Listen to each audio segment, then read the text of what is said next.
I thought it was just a work party until my boss humiliated my husband in front of everyone.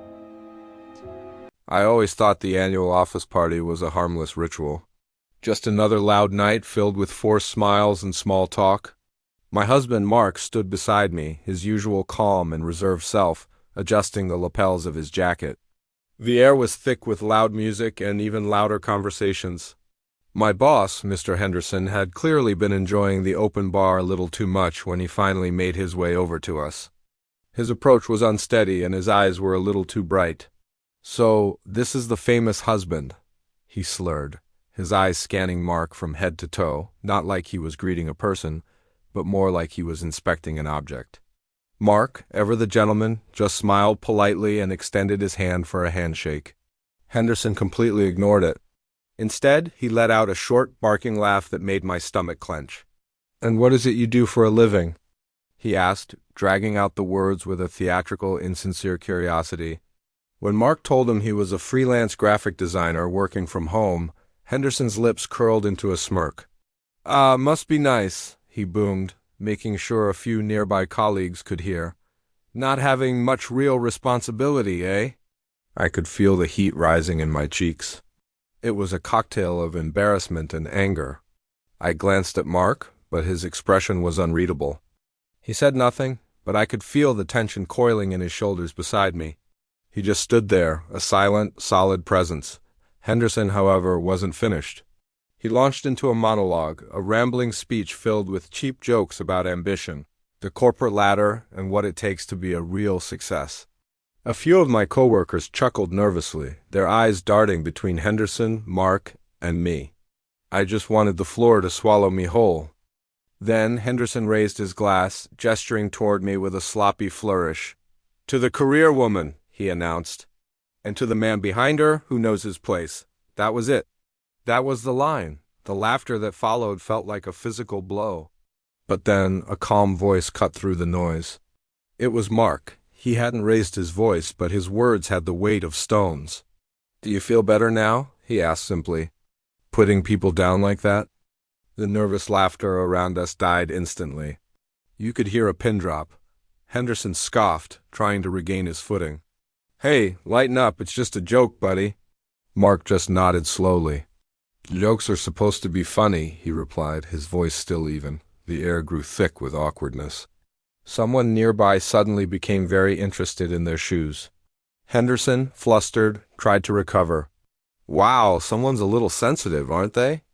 Mark offered a small, almost imperceptible smile. "Respect isn't an optional part of a conversation," he said.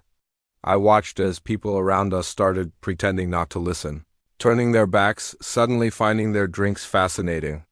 Defeated in front of his audience, Henderson leaned in close to Mark, his voice dropping to a conspiratorial, insulting whisper. I couldn't hear the words, but I saw the ugly twist of his mouth. That's when Mark's whole posture changed. He straightened up to his full height, no longer relaxed. He looked Henderson directly in the eye, and his voice was no longer just calm. It was firm, clear, and carried across the quiet room. "You don't speak to me, and you don't speak to my wife like that. Ever." The silence that followed was absolute. Henderson, for the first time, looked genuinely shocked. He tried to laugh it off, turning away to find a friendlier conversation. Mark turned to me, his eyes soft again. "Do you want to leave?" I just nodded, my heart pounding in my chest like a drum. As we started walking towards the exit, Henderson's voice called out from behind us, one last desperate attempt to save face. "You know, you could do so much better than a man with no backbone." Mark stopped walking. He turned around so slowly, the movement deliberate and controlled.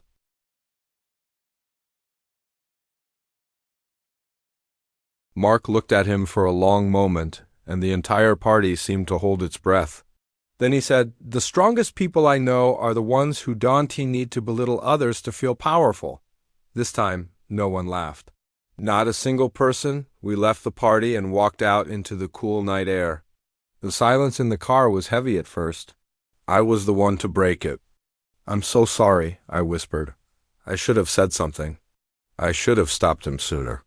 Mark reached over and took my hand. "It's not your fault," he said. I didn't want to cause a scene or create problems for you at work. I shook my head, a tear escaping and rolling down my cheek. But you shouldn't have had to endure that. It was humiliating. He squeezed my hand gently. I didn't endure it, he said quietly. I ended it. And in that moment, I understood the difference. The next morning, my phone buzzed with a message from Henderson. We need to talk. My first instinct was panic. I showed the message to Mark. He read it, then looked at me. Say what you actually feel, he said. Not what you think is safe to say. So I did. In his office, he tried to downplay the whole thing, saying it was just party banter, that my husband had overreacted and embarrassed him in front of the team. I looked him straight in the eye. The embarrassment didn't start with my husband, Mr. Henderson. It started with your behavior. The condescending smile on his face vanished. A week later, I was called into a meeting with HR. It turned out I wasn't the first person to have an issue with him. My husband's decision to speak up had encouraged someone else to come forward. There had been other complaints, other incidents he had brushed off as jokes. Things changed after that. Henderson stopped making his jokes. The whole atmosphere in the office felt a little lighter, but the biggest change was at home. Mark and I started talking more openly than we had in years. I admitted how often I stayed quiet, swallowing my own feelings just to keep the peace, both at work and in life. He admitted how often he had swallowed his pride to protect me from awkward situations. We both agreed that our silence wasn't protecting anyone. It was only enabling the problem. Months later, there was another company event. As we walked in, Henderson saw us. He barely made eye contact before quickly looking away. Mark stood confidently by my side, not with arrogance, but with a quiet self-assurance that was more powerful than any loud declaration. I realized then that true strength doesn't always have to shout. Sometimes it's a quiet, steady voice that simply refuses to be disrespected. I reached for his hand and held it tighter than usual.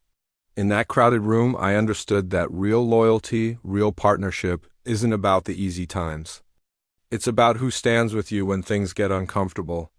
And I knew, with a certainty that filled my entire heart, that I had married exactly the right man.